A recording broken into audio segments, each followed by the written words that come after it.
මේක තේරෙන්නේ. හස්තිරාජෙක් එක්ක මම කොළඹ ගිහින් එනවා පයි. මට දැන් අවුරුදු 71ක්. අවුරුදු 71ක්. 71. මීට කලින් වැඩ කරේ දුම්රිය දෙපාර්තමේන්තුවේ. දුම්රිය දෙපාර්තමේන්තුවේ. මම සයිකල් රේස් පැත්තා.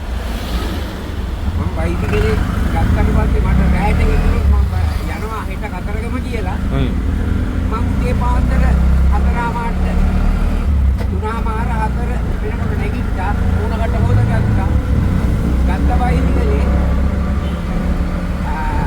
2:00 3:00 4 වෙනකොට මම කතරගම. ඒක දවස් වල කියන්න ඕනේ නැහැ ඇඟේ පිට එක ඇඳෙන් පහිනකොට ඇඳ උස්සගෙන පහිනකොට සමාන දාන්න ටිකක් අමාරුයි. ඔව්. ඒක සාමාන්‍ය සත්‍ය ඒක. ඔව්. ඉතින් ඒ වගේ ඇඟේ හොඳට පිට එක තියෙච්ච දාට 2:00 වෙනකොට කතරගම. ඒ ගුරුවට රෝපණයකට කියනවා. ඔව්. තව එකක් දැන් කෝට්ටේ ගම දැන් පරිදි මෙහෙට ඇදලා ආවට පස්සේ ඒ 6:45ට ගිහිල්ලා 7 කාඩ් එක ගන්න. කිලෝමීටර් 14මාරක් විතර තියෙනවා. දුවනවා. දුවන්නේ බයික් එකේ. බයික් එකේ.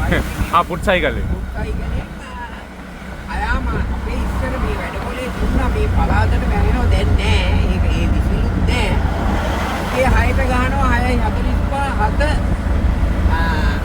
ඊට පස්සේ 11මාර 11:45 12 ආයි 4.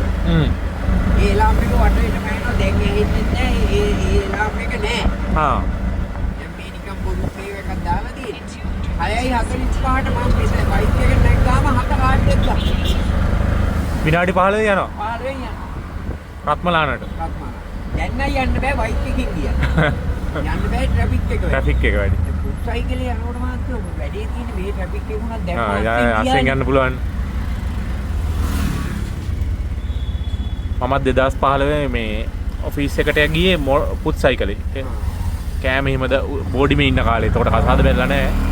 එතකොට යනවා මේ බයිසිකලයක් පදිනවා නේද? ලේසියෙන් හෙම්බිරිසාවක්වත් හැදෙන්නේ නැහැ.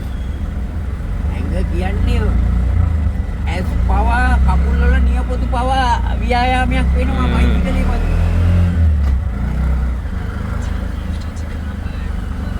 අණ්ඩත් ඒ වගේනේ. අලු ගලක් ඉල්ලත් දිරෝ. දැන් ඔය අපේ සීයා ඉස්සර කියන්නේ දැන් අපිට ගොඩක් වැරදිලා තියෙන්නේ විලාවට කන්නේ ටිකක්. දැන් අපේ සීයලා කෑවේ පහකට 4:00 5ට. 4:00. ඔව්. ඒකට කනකොට අර බත් වලද කියන්නේ. ඒකෙන් එකක් මාළු හරි කරෝල හරි උන්දෝපුවා.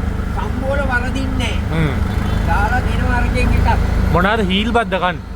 හීල් බත් නේ. ඒ කියන්නේ දැන් වගේ හාල් මොන්ඩුව තියන්නේ නෑ. ඒතර වැඩිපුරමයි හාල් ලිපේ තියන්නේ.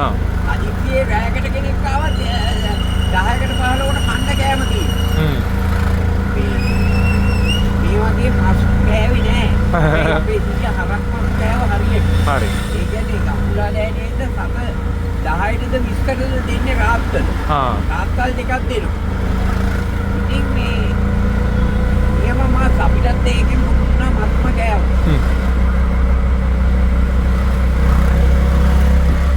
ඒ කාල කුකුරට ගියාම ඒ කුකුරට වැස්සාම 10:00 වෙනකන් දෙනවා අරකින් ගේම්. ඔව්. ඊට පස්සේ මොනවද කරන්නේ? පැලීම ඒ කුකුරෙම තියනවානේ ඔක්කොම පහසුකම්. ඔව්. ඒ ටිකක් පුරු කරලා දීනේ හරි හකුත් එක්ක කහට එකක් ගහන්න. කාලා බුලත් ටිකක් අරන් කාලා මොනවා හරි කළා එහෙම නැත්නම් ඉතින් මොනවා හරි කියලා මොනවා හරි ටිකක් කාලා ආයි දෙනවා කුකුර. ඒ කුකුරත් මෙහෙමද තිබ්බේ පොල්ගස් හොයට? නෑ කෝට්ටේ. කෝට්ටේ. මගේ ගම කෝට්ටේ. අපේ අයියලා ඇතුළු කෝට්ටේ. ඉතින් ඒ වැඩ ටික දීලා එනවා. දවසකට කටු පොතල් දෙකක් පොතෝ. මේ දවල්ට දැන් ඉන්නේ අර කාලා ගානවා පොතලේ. පොතලේ ගහලා නිදා ගන්න. කාලා හොඳට. නිදාගෙන අවද නැගිටින්න. නැගිටලා පොඩ්ඩක් මොනවා හරි ගෙදර වත්තේ මොනවා හරි තියෙනවා නම් කළා. ආයි නානවා. නාලා කළා ඉවර වෙලා අවසර ගහන බෝතලයක්. ලෝකේ තියෙන ඉස්තරම්ම කඩුළු ඔය කසිප්පු. මොකද තාක්ෂණයේ ඒ මුකුට ඒ කාලේ තාක්ෂණයේ කියලා දෙනවා. ඉස්සර අපි ඒක මතක ගන්න. ඉරිහොද්ද හදනකොට අපේ අම්මලා ආච්චිලා වහලේ කඩක් නැත්නම් ඔළුවට අයින් වෙන්නේ. ඉරිහොද්ද හැදි ගාලා බාලත් හැදි ගන්නවා. ඒ ඉරිහොද්ද සුවඳට කසේ හැකි මහත්තයෝ. මං කියනවා පොඩි නෙමෙයි නිකන් මට දැනිලා ඇති ඒවල් වල. ඕනා උයන එකද අම්මා උයපු එකද රහදී කියන එක තේරෙන්නේ. ඒ තුනා තව එකක් ගලේ මිරිස් ටික අමරයි. ගලේ. ඔව් මිරිස් ගලේ. මිරිස් ගලේ අමරලා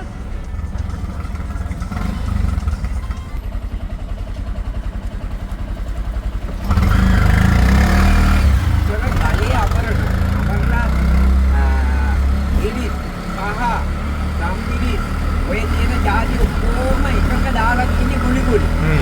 මාළු යන්න ගත්තාම මාළු ඔයට දාන ටික ඒකෙන් අරගෙන දාන. ඒ වගේ දැන් මොනවද? දැන් ඔක්කොම යකඩ ගුඩු කනවනේ අපි. මිනිස් වලිනේ අපරන්නේ. ඔව්. මිනිස් වලිනේ අපරනකොට ඔය මිනිස් පවුඩර් වගේ වෙනකොට යකඩේ කොච්චර ඇතිලිලා ගෙවීමක් වෙනවද?